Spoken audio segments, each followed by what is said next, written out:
Thank you. Thank you, Professor Gomes, and thank you very much for inviting me to participate in this series of lectures. It's a pleasure to be here with you. It's always an honor to stand in front of you. It's really rewarding to be able to share what we are doing. And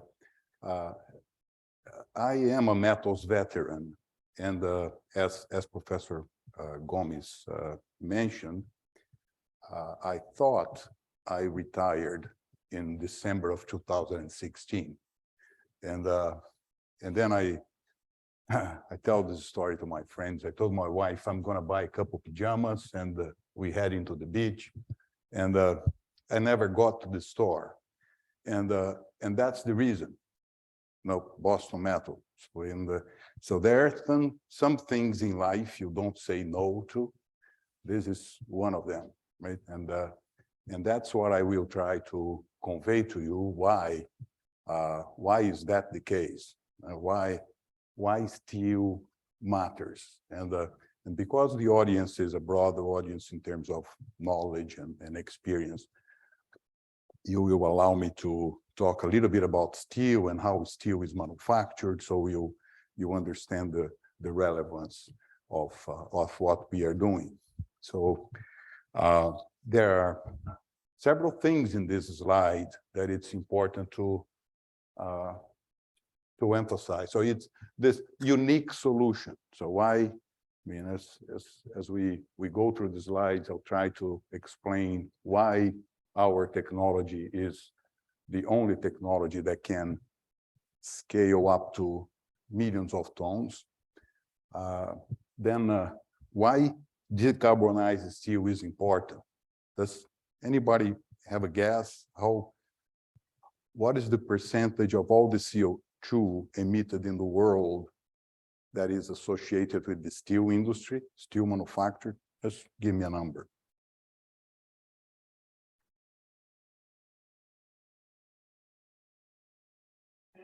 10%. That's good. That's it. It's huge. Think about it. All the CO2 emitted in the world, 10% is associated to steel. That's why it's relevant. It's huge. So I will not spend any time in convince you why it's important to move away from the carbon age. I think you graduated on that already, right? So it's eliminate CO2 emissions is important, and I'm not here to convince you of that. I'm convinced that that's why I'm here, and I'm, that's not the issue here. We need to move on, and there is a transition time. Things don't happen overnight, but you got to be fast. We can't sit back and think that this thing is going to happen by themselves, right? So decarbonized steel is very, very important. And our technology, that's what we try to represent in this picture. It's you shock the dirt and you get modern life. That's what it is. One-step process. Iron ore in, electricity, you get your steel and you emit oxygen, right? So you say, interesting, what's the catch? Let's see if there is any catch, right? So 10% of the CO2 comes from steel manufacturing.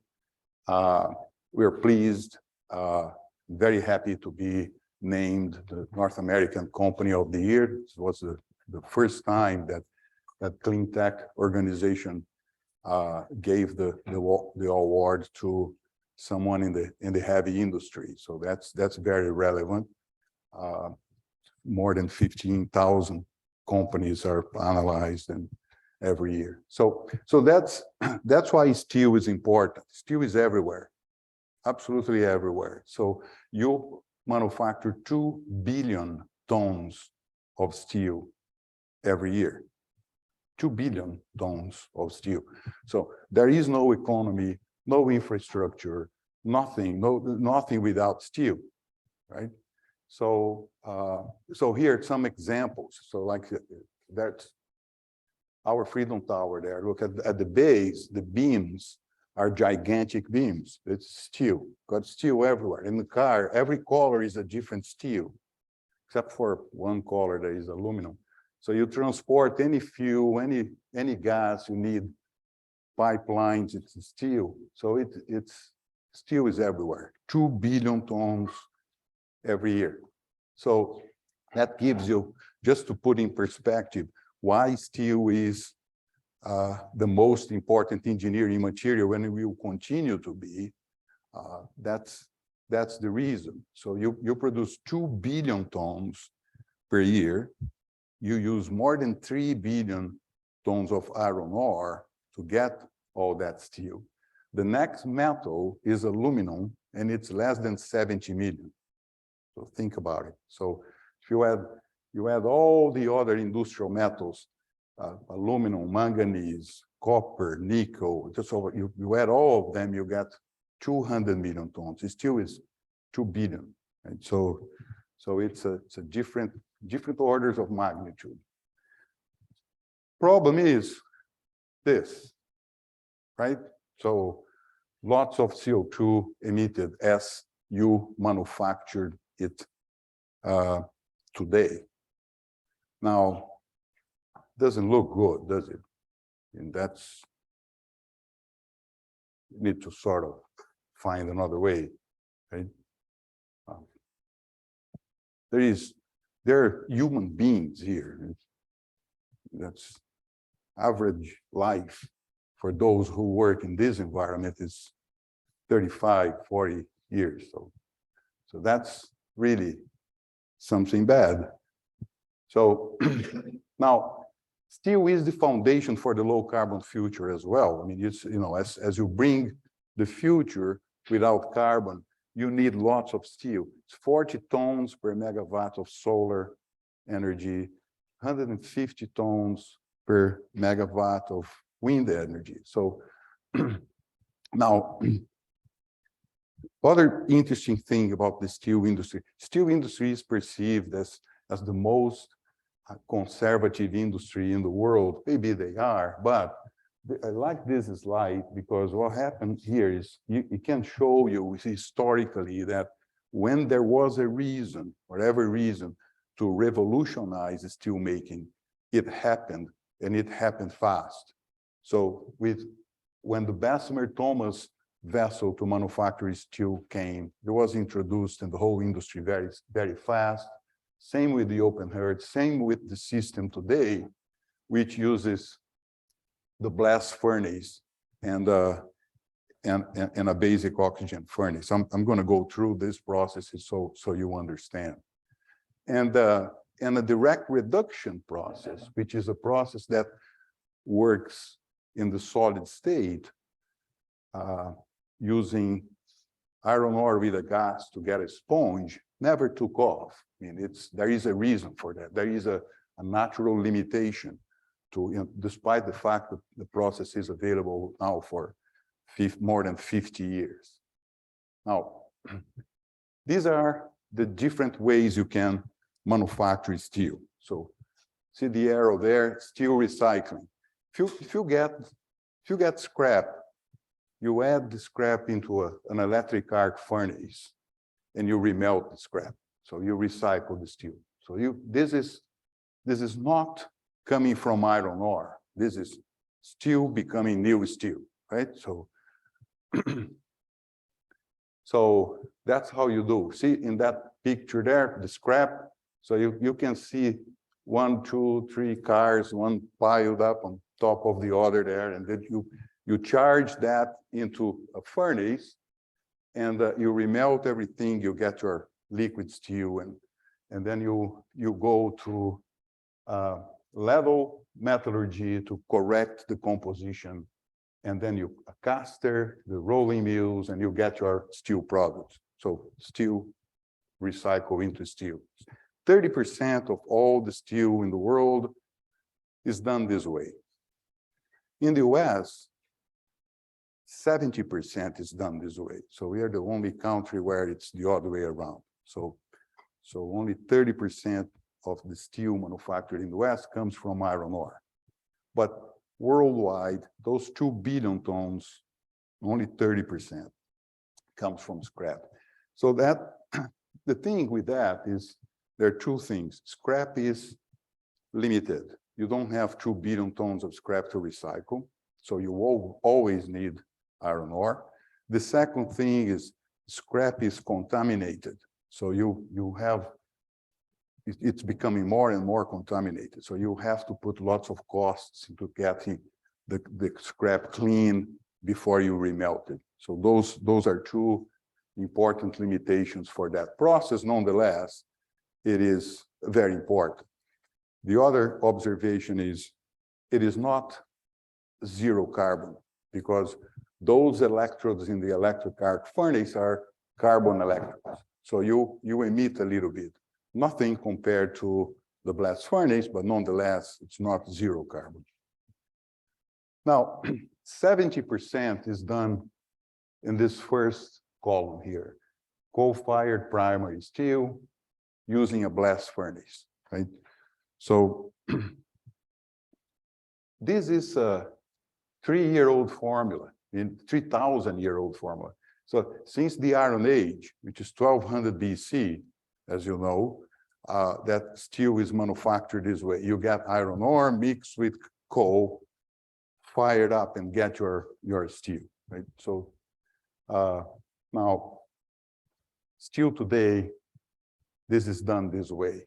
Now, it's, there you see there, the formula. Iron ore plus coal, you get your steel and you emit lots of CO2, right? Now, this is a blast furnace. So you have two actual pictures. This one is here in the States in the 50s, see by the model of the cars here parking close by. This is in Japan recently. So a blast furnace is 100 meters plus tall furnace. You add in the top of the furnace your iron ore that you have to pelletize or sinter. So you have to have chunks that you add there. It can't be powder. And then you get your coal and you have to transform into coke. So you go through a furnace, high temperature, no oxygen, transform the coal into coke, mix these two things and add on the top of the furnace. And then they have a structural function as well, discharge. And then you blow air from the 2 years down below, and that air will react with the carbon, emit the CO2. In the process, it reduces the iron oxide and produces something in the bottom of the furnace called pig iron. It's the pig iron because you have 4.5% of carbon mixed in with the iron, right? So that pig iron is moved to using torpedo cars to another furnace, which is a basic oxygen furnace, and you blow oxygen to kill the excess carbon, and you emit more CO2. Then you get your first molten steel, right? So that's an integrated steel production represented in this slide. So you have blast furnaces on the top left here. So you get your pig iron, goes to the BOF, get your first molten steel, and then you go to a caster, rolling mills, and get your product. Right? So now, there is lots of noise and marketing about hydrogen being the solution to decarbonize steel, right? So there is a natural limitation for hydrogen. So hydrogen may be used in the transition. Why is that? Because you have hydrogen available and you have a direct reduction process that has, it's more than 50 years in the play. So you know, instead of using natural gas, you use hydrogen, and you can get a sponge that you then remelt and get your molten steel. So hydrogen needs to be obviously green hydrogen. So the industry is playing with these colors for the hydrogen now, because you don't have the abundance of green hydrogen overnight that you would like to have. So there is a rainbow of colors. It's gray and blue and pink and all sorts of different hydrogen. Well, what matters is you need to be green, otherwise it defeats the purpose of the problem we want to solve, right? Which is CO2 emission. So you need premium iron ore. This reaction will happen in the solid state. So if you have too much impurities in your iron ore, that thing doesn't work. So it has to be a premium iron ore. And you will need lots of electricity to get your green hydrogen, and then reduce the premium iron ore, and then remelt in a furnace. So our process, you get a similar amount of electricity in the iron ore directly and get your molten metal out of the cell. So the hydrogen, once we are commercial, will be the man in the middle. So it can't compete, right? And that's another way to look at it. If you look at all the seaborne trade iron ore available, only 3% can be used in a direct reduction process. So that's why in that graph, you have direct reduction for 50 years, never taking off as the lead process to manufacture steel. Very good. So the steel industry needs a solution, obviously, and they are pledging to be net zero later than 2050. We are not the ones making the pledges. The steel industry is making the pledge. So there you have a list of the most important steel making companies in the world. They all pledging to be net zero by 2050. If that's true, by 2050, even if you find 1 billion tons of scrap to remelt, you still need 1.5 billion tons of steel coming from iron ore. And that's one thing. The other thing is, if it is true that you're going to be net zero in 2050, you need to phase out coal-fired blast furnace and BOF by the mid-30s. And then the only process that can address the whole market is the electrochemical process that Boston Metal is commercializing. So what is the solution here? So we, instead of using carbon in the equation, we use electricity, we use electrons. If this electricity is green, then there is no carbon involved, zero, right? So scope 1 and scope 2 are taken care of, right? So now, how does the process work? So you have, it's a furnace, but we call it an electrolytic cell because it's what's going on there is electrolysis. So what happened in the cell, because it's an electrolytic cell, you have a cathode, an anode, and an electrolyte in the cell. So the cathode is the metal that you are producing itself, which is the steel in the bottom of the cell. The anode is a very special alloy that was developed at MIT, patent, and we have the exclusive rights to use the patent. It's a chrome, 90% chrome, 10% iron alloy. And then the electrolyte is a soup of oxides that are more stable than the iron oxide in the iron ore. what are those oxides? Simple oxides. That's the beauty of this. It's alumina, silica, calcium, magnesia, which, by the way, are the impurities in the iron ore. So when you use a lower grade iron ore in this process, it does nothing but increase the amount of electrolyte, which is composed of those oxides, which are impurities in the iron ore.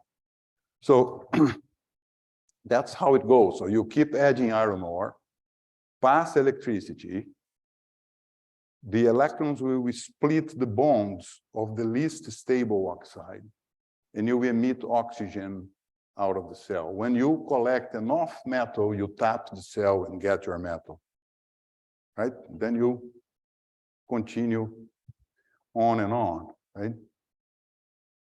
How do I play that again? So it's a continuous process, and as you collect your metal, you tap the cell, plug the cell back, and then continue passing electricity and adding iron ore. Now, some science, I mean, don't leave the room.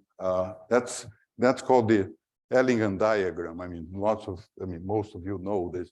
So this is what shows the relative stability of the different oxides.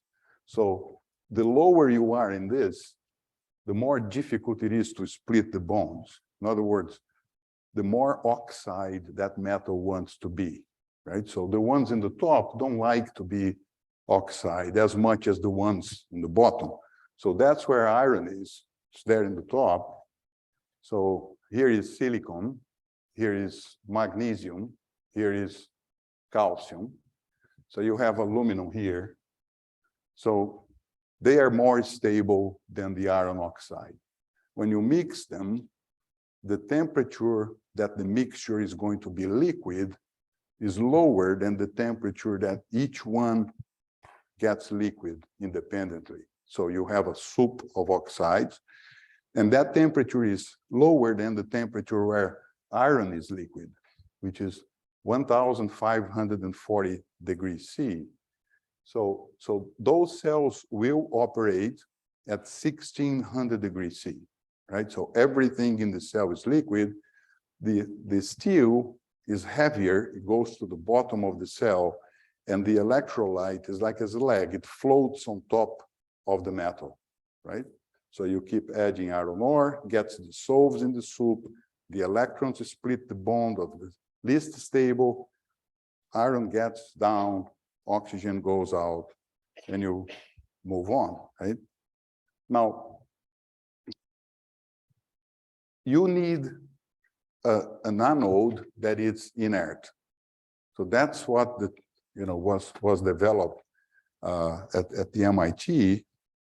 To make the process competitive, we needed an alloy that can be manufactured and designed and put in the cells in a competitive way. Before working to develop the process to manufacture steel, the professors at MIT were working with molten oxide electrolysis, not looking at the cathode where the metal is formed, but looking at the anode where the oxygen is formed. Guess to use it where? In the moon. So you processes such that you get that dirt from the moon, pass electricity, you're going to form some sort of metal, and you're going to emit oxygen. So you can extend the stay in the moon by getting that oxygen. At that time, the anode was iridium. So if you use iridium anode, it was proven to work and everything. Extremely expensive, but when you talk about the moon, everything is expensive anyway, so it doesn't matter. But to manufacture steel, you had to develop a new alloy, and that's what happened. So the chrome iron alloy was developed, and now we are applying the technology to manufacture steel. Right? Now, we are in Woburn, Mass, and and these are the different cells and pilot cells that we have there to develop the process, right? So we got R&D cells. So as you can imagine, you're going to pass electricity to a soup of oxides. You need to know what is the electric conductivity of that stuff, right? So you don't find that in any book. So you need to measure yourself, right? So the different temperatures, different compositions. So to get all this fundamental data to develop the process, we have R&D cells. And then you need to scale up the process in order to make it relevant. And the toughest thing that you have when you are developing a new process in a tough tech, in an industrial environment, is to iterate faster. When you're trying to develop a software or a game, you can iterate thousands of times per second, right? Not here. Here you build the furnace, you get the parameters in place, you fire up, then you get a problem, you have to shut down and analyze angstrom by angstrom everything, and then you start again. And so you need to have more than one pilot in order to iterate faster, the smaller one, get one that has one anode, a single anode cell, but this one is a very important one. It will get the modular industrial anode developed. Then you go to a bigger cell with a multi-anode once you get the best results for the single one, right? So we have all these different cells in place in operation in Woburn today. So this is the actual pictures of the different cells. And I'm going to show you some clips of these things working. So the first clip here that you will see, we stuck a camera in a port in the cell, and then you brought it down, and you are going to see one rectangular anode, and in the border, it's brighter, it's the liquid electrolyte, right? So let's see if that plays. No, that's not the one. I want the first one. How do I get the first? Well, anyway, the first one is one rectangular anode. This one that you're going to see playing has two rectangular anodes. So that's the difference. So the camera goes in, you see the two there, and you have the stems holding it, and in between you have a brighter material, which is the liquid electrolyte, right? And then in this third one, you see a tapping of the cell, right? So that's green steel coming in the liquid form coming out of the cell. Now history in the making. This is the first tapping of 100% green steel on Earth. And even remelting stuff has some carbon, right?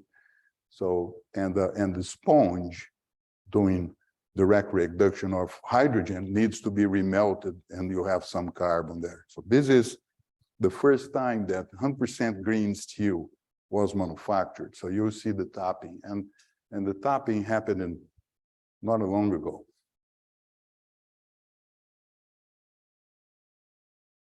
So if I had the sound here, you would see all the excitement in the form of shouting from the colleagues around there. So it's very exciting.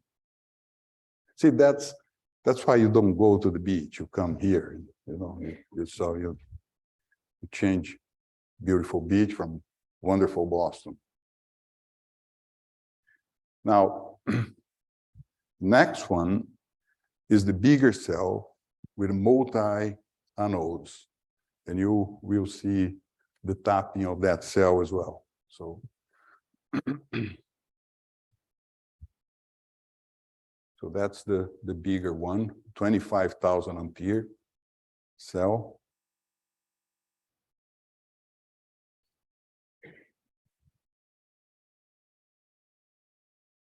And that's the metal coming out.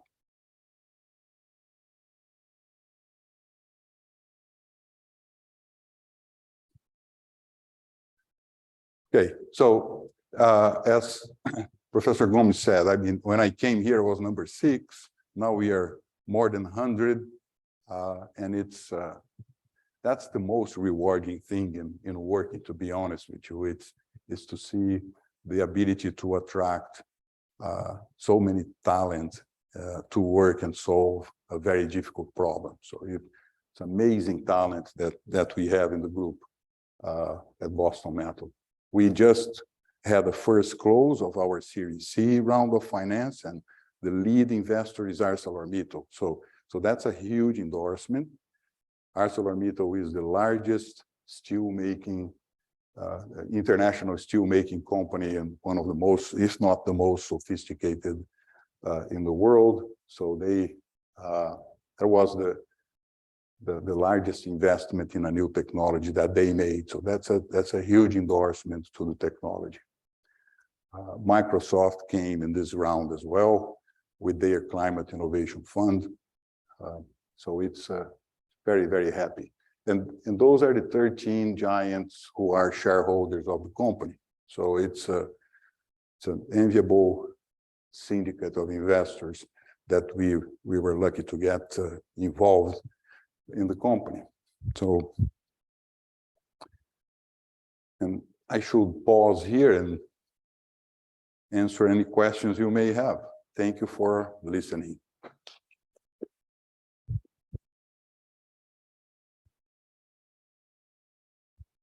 Thank you so much for sharing that exciting development with us. Do we have any questions from the room?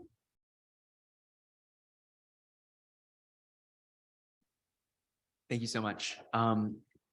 There's a lot of development going on in decarbonizing steel manufacture, and some strategies are aimed at retrofitting existing infrastructure to be more green. And I was wondering, how do you see your company competing with those efforts, or does it not need to compete and maybe the world needs both? Thank you. That's an excellent question. You know, if you remember in the beginning, I said we are going to go through a transition time. Things are not going to happen overnight. But let me answer the end of your question first. Historically, the best process always prevailed. So when we went from puddled iron, which was pieces of iron that you would hammer together to make a bigger solid thing, to the Bessemer, and then to the next one, and then to the blast furnace. So you always had one process prevailing. You have a transition, and then the best process will prevail. Why would you manufacture steel with a much higher cost than another process, right? So this business of saying, oh, there is no silver bullet, or, well, at least history shows that so far the best process prevailed, right? So during the transition, retrofitting assets will be the best thing you can do in order to improve things. Retrofitting what you have today will give you 10% improvement, 20% improvement, 30% improvement. But it will never solve the whole problem, which is eliminating completely CO2, right? And you are absolutely right. There are several different ideas that are being explored. So, for example, they're saying, let's blow hydrogen in the blast furnace. So you use less coal and some hydrogen. Well, the hydrogen reduction is endothermic. So you transform completely the thermal balance in that thing. Is it possible to, therefore you're limited to the amount. The other thing, if you're not careful, it goes boom, right? Hydrogen is dangerous. It can explode, right? So there are several, and then it has to be green hydrogen. So in order to get green hydrogen, you have to electrolyze water and you have to store the hydrogen. It's very difficult, if not impossible, to electrolyze and get enough amount to go to the system directly. So you have a whole system of storage that needs to be developed. Electrolyzing water, there are three processes. One, it's high temperature. It's still in the early stages. Then you have an alkaline and you have a proton exchange membrane. This proton exchange membrane is the ones that are the most efficient. They use iridium and palladium and platinum as catalysts in the membrane. So you know how many tons of iridium are manufactured in the world every year? 6. So, it's show me the green hydrogen, right? So then you have structural problems. The blast furnace is, for a metallurgist like me, it's the most beautiful piece of equipment ever invented. When think about it, you put two cold things on the top, blow air, and you get your steel in the bottom. It's pig iron, but anyway, it's 100% efficiency. You need to be 4 million tons per year capacity, and it was developed in millennia. So it's still today it's being developed. So some people say, oh, let's recycle the CO2. I mean, the chunks that you add there have a structural function there. If you recycle the CO2 and you bring CO there, you no longer have your coke to hold the charge, right? So it becomes a fluidized bed furnace. That's not a blast furnace. So in other words, there are lots of different things. I mean, whoever has lots of money invested in assets that are working and producing, the first thing is you try to get the life of those assets as long as possible to return on the investment that you made. That's okay. That's part of the transition. But that's not solving the problem, right? So if we are saying, let's improve 20%, that's one question to be solved. If you're saying, let's get 100% of 7 million tons per year steel maker carbon-free, that's another question to be solved. Now, if you want to solve the problem, let's eliminate CO2 from the steel manufacturing. That's a totally different proposition. So you go to a transition and then you have the best process will prevail, right? Now, our process needs electricity. If you don't believe that electricity will be plentiful, reliable, available, and green in the future, forget about it. But then you have to forget about lots of other things, not just steel. So I mean, societies decided that electricity will be plentiful, available, reliable, and green and cheap, right? So in the future, it is. I guess we have a good bet here. We think we will be able to be commercial by 2026. So I would like to ask a question to follow up a little bit on that, about electricity, clean electricity, how maybe perhaps being cheaper. What kind of policies can you imagine to ensure a wide adoption of this technology so that the result is probably lower cost, so that the production, instead of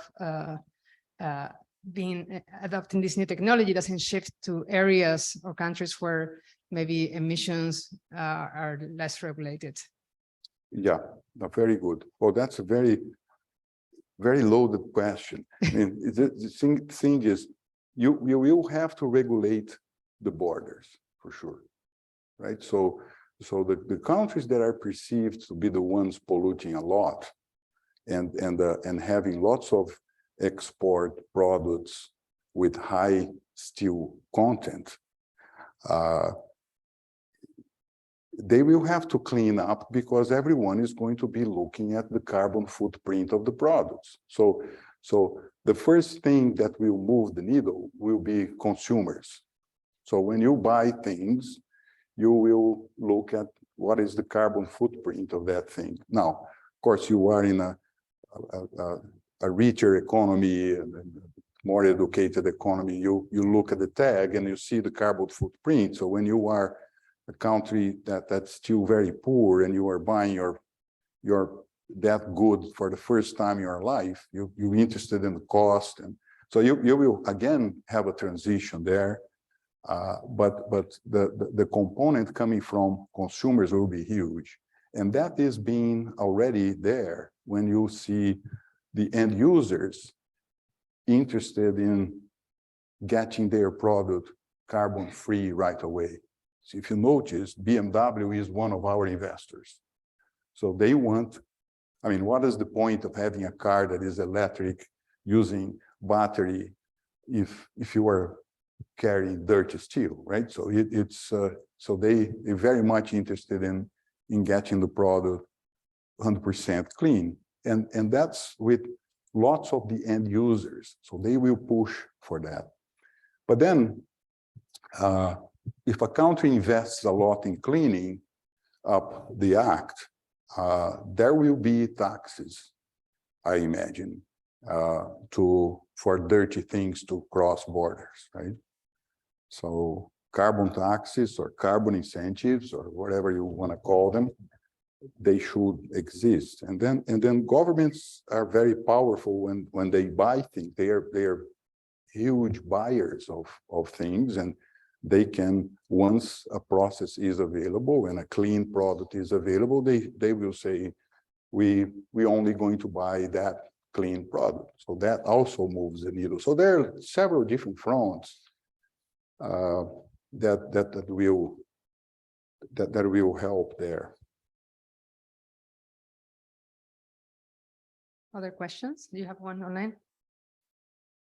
But again, just to complement that, you have to believe that eliminating CO2 is important, right? I mean, that's the first question. Is eliminating CO2 important or not? If the answer is, no, it's not important, forget it. But if you're convinced that it is, then you got to do it, right?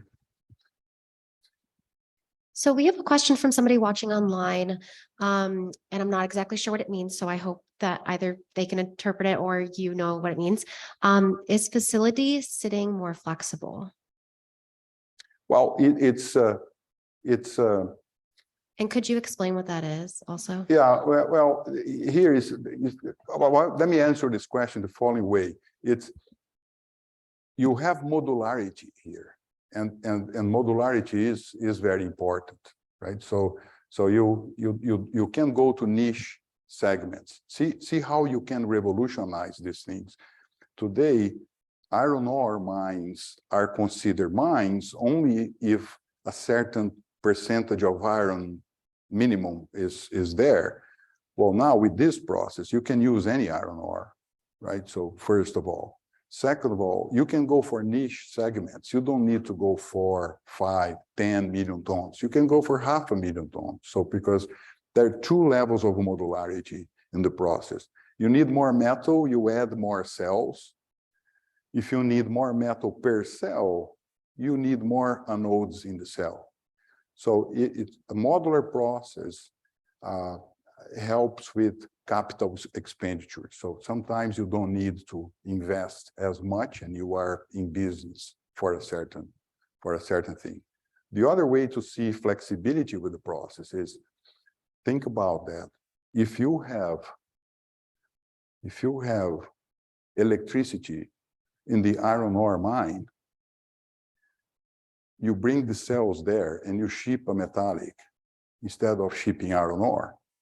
So you are shipping 40% less weight, which always helps the planet, and it's a higher value added product. Now, it doesn't matter if it's remote. Once we develop this modular nuclear, the more remote, the better, right? So you got your module there, you got the electricity, you ship a metallic. So yeah, the process is very flexible. Now, there is a flexibility, if that's what the person is asking, that the process doesn't have. This process does not regulate the grid. You're not flexible in that way. We need base load electricity going continuously, right? So if you can't operate like a lightning bug, that's on and off. So it's continuous, right? So that flexibility you don't have. But again, it goes to the discussion of electricity being available, right? So there is an enormous amount of resources being invested in storage as well to regulate the grid, right? And I have a question myself about the industry more broadly in the steel industry. I know a lot of people day to day might think about carbon and think about the auto industry and how much pushback we've seen from automotive companies. And then a lot of them kind of got with the picture and realized that, zero carbon is the future and are trying to become more electric and get ahead of the policies, especially here in America. I'm curious in the steel industry, especially as somebody working with a company working to revolutionize it, have you seen kind of a resistance from steel companies to decarbonize, or what that's looked like and the pledges we're promising? Do you feel like they'll reach those potentially with your help? Yeah, no, great. I lived through this. I can tell you my experience. When I joined Boston Metal, having the background that I had, I mean, I worked with metals my whole life, and I worked with a metal that is mostly used in steel. So I was associated with the steel industry very intimately. And then when I joined, I went to visit all my friends, and so that's 6 years ago. They thought it was too early.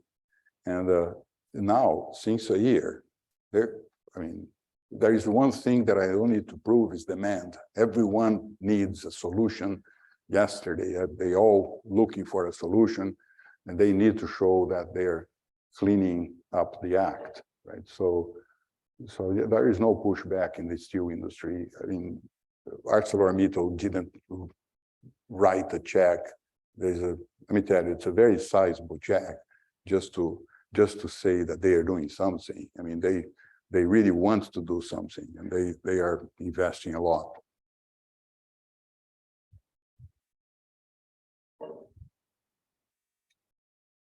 Now, there is another aspect in your question that is very interesting. It's these pushbacks or perceived pushbacks is being a metals veteran. I'll share that with you. Everyone needs to understand that milk does not come from the refrigerator. So if you want to electrify everything, you're going to have to find all the metals that are necessary to electrify everything. Mining is not a bad thing. It doesn't need to be a bad. It could be bad things in some examples, but it doesn't need to be a bad thing if you do it properly. And it is very necessary, right? What good it is to leave the nickel and the copper and the iron in the form of oxides or sulfides in mines, and then, can't do anything. You know how many elements of the periodic table of the elements you have here? Gas.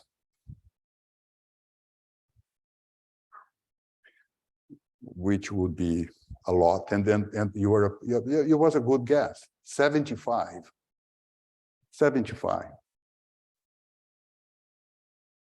So you kids don't care about cars like we old people do or did, but you care about this. So mining is necessary. Otherwise, you don't have that stuff. So.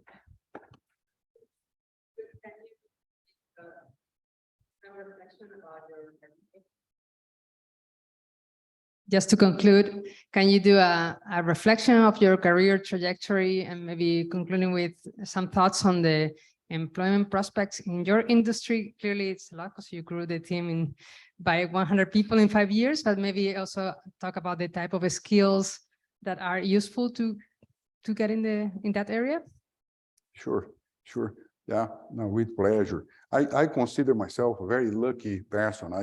I started with R&D out of college. I worked for the same company 40 years, and I ended up becoming the CEO of the company for 10 years. I was always somehow associated with technology and technological developments to increase the market for that particular metal that I worked with, and that's why I consider myself very lucky. I was always associated with the centers of excellence in the whole world, and developing new applications and new technologies, and then I was able to grow in the company and become an executive. So very successful, very lucky. I believe that this, I mean, decarbonizing and everything that is associated with the end of the carbon age has a very bright future, right? So, it's in order to, I like to exaggerate in order to be didactic or try to be didactic. It may not be exaggeration, actually. So they say that if dew point reaches your body temperature, you die.